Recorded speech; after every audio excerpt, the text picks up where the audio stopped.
আসসালামু আলাইকুম। দুপুর ১২টা ১০ বাংলাদেশ বেতার রংপুর। স্থানীয় খবর পড়ছি মুনমুন রহমান।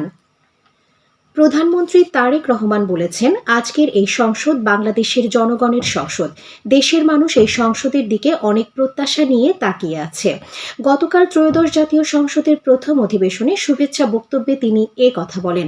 তারেক রহমান বলেন, স্পিকার আর কোনো দলের নন, তিনি পুরো সংসদের অভিভাবক। দেশ ও জনগণের স্বার্থে এই সংসদকে অর্থবহ করে গড়ে তুলতে হবে উল্লেখ করে তিনি বিরোধিতার জন্য বিরোধিতা নয়, বরং সুনির্দিষ্ট যুক্তি ও বিতর্কের মাধ্যমে সংসদকে প্রাণবন্ত করে তুলতে সকল সংসদ সদস্যদের আহ্বান জানান। এর আগে জাতীয় সংসদের স্পিকার হিসেবে অবসরপ্রাপ্ত মেজর হাফিজ উদ্দিন আহমদ বীর বিক্রম এবং ডেপুটি স্পিকার হিসেবে ব্যারিস্টার কায়সার কামাল শপথ গ্রহণ করেন। জাতীয় সংসদের রাষ্ট্রপতির কার্যালয়ে তাদের শপথ বাক্য পাঠ করান রাষ্ট্রপতি মোহাম্মদ শাহাবুদ্দিন। এ সময় প্রধানমন্ত্রী ও সংসদ নেতা তারেক রহমান উপস্থিত ছিলেন। সংসদ সচিবালয়ের সচিব কানিজ মওলা শপথ অনুষ্ঠানটি পরিচালনা করেন। প্রধানমন্ত্রী তারেক রহমান আগামীকাল সকালে রাজধানী ঢাকার ওসমানী স্মৃতি মিলনায়তনে ইমাম ও মুয়াজ্জিনদের সম্মানী প্রদান কার্যক্রমের উদ্বোধন করবেন। তথ্য ও সম্প্রচার মন্ত্রণালয়ের এক বার্তায় এ তথ্য জানানো হয়। এতে জানানো হয়, একই দিনে খাদেম, পুরোহিত, সেবায়েত, বিহার অধ্যক্ষ ও উপাধ্যক্ষদের সম্মানী প্রদান কার্যক্রমেরও উদ্বোধন করা হবে। দুর্যোগ ব্যবস্থাপনা ও ত্রাণমন্ত্রী অধ্যক্ষ আসাদুল হাবিব দুলু আজ সকালে লালমনিরহাটের ২৫০ শয্যা বিশিষ্ট সদর হাসপাতাল পরিদর্শন করেন। পরিদর্শনকালে তিনি হাসপাতালে ভর্তি রোগীদের সঙ্গে কথা বলেন এবং তাদের বিভিন্ন সমস্যার কথা শোনেন। পরে এসব সমস্যা দ্রুত সমাধানের জন্য সংশ্লিষ্ট কর্তৃপক্ষকে প্রয়োজনীয় নির্দেশনা দেন। এ সময় হাসপাতালটি পরিষ্কার পরিচ্ছন্ন করারও নির্দেশ প্রদান করা হয়। আসন্ন পবিত্র ঈদ উল ফিতর ২৬শে মার্চ ও বৃক্ষরোপণ কর্মসূচি সফল করার লক্ষ্যে গতকাল রংপুর সিটি কর্পোরেশন অডিটোরিয়ামে এক জরুরি সভা অনুষ্ঠিত হয়। সিটি কর্পোরেশনের প্রশাসক মোহাম্মদ আশরাফুল ইসলাম এতে সভাপতিত্ব করেন। সভায় পবিত্র ঈদ উল ফিতর উদযাপনের জন্য ঈদগাহসমূহ, রাস্তাঘাট ও ড্রেন কালভার্ট পরিষ্কার পরিচ্ছন্ন করার উপর গুরুত্ব আরোপ সহ সিটি কর্পোরেশনের পক্ষ থেকে ২৬শে মার্চ মহান স্বাধীনতা ও জাতীয় দিবস পালন উপলক্ষে বিভিন্ন কর্মসূচি গ্রহণ করা হয়।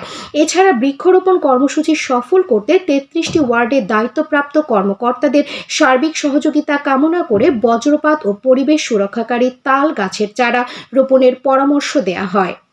এদিকে ২৫শে মার্চ গণহত্যা দিবস এবং ২৬শে মার্চ মহান স্বাধীনতা ও জাতীয় দিবস ২০২৬ উদযাপন উপলক্ষে প্রস্তুতিমূলক সভা গতকাল গাইবান্ধার পলাশবাড়ী উপজেলা পরিষদ সভাকক্ষে অনুষ্ঠিত হয়েছে। এতে সভাপতিত্ব করেন উপজেলা নির্বাহী অফিসার শেখ জাবের আহমেদ। সভায় যথাযোগ্য মর্যাদায় দিবসটি পালনের জন্য বিভিন্ন কর্মসূচি গ্রহণ করা হয়। পবিত্র ঈদ উল ফিতর উপলক্ষে লালমনিরহাটের পাটগ্রাম উপজেলায় ভিজিএফ এর বরাদ্দকৃত ৩২৪ মেট্রিক টন চাল বিতরণ কার্যক্রম চলমান রয়েছে। উপজেলার ৮টি ইউনিয়ন পরিষদ ও একটি পৌরসভার ৩২,৩৫২ হতদরিদ্র পরিবারের মাঝে ১০ কেজি করে চাল বিতরণ করা হচ্ছে। উপজেলা প্রকল্প বাস্তবায়ন কর্মকর্তা আতাউর রহমান জানান, স্বচ্ছতার মাধ্যমে হতদরিদ্র পরিবারগুলো যাচাই বাছাই করে ঈদ উল ফিতর উপলক্ষে এসব চাল বিতরণ করা হচ্ছে। জয়পুরহাটের খেতলালে দুস্থ, গরিব ও অসহায়দের পুনর্বাসনের লক্ষ্যে সরকারি জাকাত ফান্ডে আদায়কৃত ১,৪১,৮৫৬ টাকা বিতরণ করা হয়েছে। গতকাল উপজেলা প্রশাসন ও ইসলামিক ফাউন্ডেশনের উদ্যোগে উপজেলা পরিষদ মিলনায়তনে ৩৮ জন দুস্থ ও অসহায় ব্যক্তির হাতে এই জাকাত তহবিলের চেক তুলে দেন উপজেলা নির্বাহী অফিসার সঞ্জিদা চৌধুরী।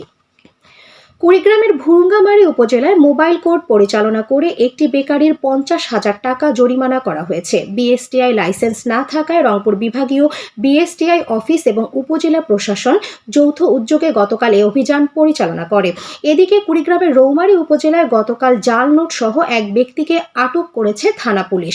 সোনালী ব্যাংক রৌমারী শাখায় টাকা জমা করতে আসলে ২৬টি ১,০০০ ও ২০টি ৫০০ টাকার জাল নোট সহ তাকে আটক করা হয়। এবারে জানিয়ে দিচ্ছি সাহরি ও ইফতারের সময়সূচি। রংপুর ইসলামিক ফাউন্ডেশনের দেয়া সময়সূচি অনুযায়ী আজ রংপুরে ইফতার হবে সন্ধে ৬টা ১২ মিনিটে এবং আগামীকাল সাহরির শেষ সময় ভোর ৪টা ৫৬ মিনিট। সবশেষে আবহাওয়া। আজ সন্ধে ৬টা পর্যন্ত পূর্বাভাসে বলা হয়েছে ময়মনসিংহ ও সিলেট অঞ্চলের উপর দিয়ে পশ্চিম উত্তর পশ্চিম দিক থেকে অস্থায়ীভাবে ঘন্টায় ৬০ থেকে ৮০ কিলোমিটার বেগে অস্থায়ীভাবে ঝোড়ো হাওয়া সহ বৃষ্টি অথবা বজ্রসহ বৃষ্টি হতে পারে। এসব এলাকার নদী বন্দর সমূহকে ২ নম্বর নৌ হুঁশিয়ারি সংকেত দেখাতে বলা হয়েছে। এছাড়া দেশের অন্যত্র একই দিক থেকে অস্থায়ীভাবে ঘন্টায় ৪৫ থেকে ৬০ কিলোমিটার বেগে অস্থায়ীভাবে ঝোড়ো হাওয়া সহ বৃষ্টি অথবা বজ্রসহ বৃষ্টি হতে পারে। এসব এলাকার নদী বন্দর সমূহকে ১ নম্বর সতর্ক সংকেত দেখাতে বলা হয়েছে। খবর শেষ হলো। আমাদের পরবর্তী স্থানীয় খবর প্রচারিত হবে বেলা ২টা ৫ মিনিটে।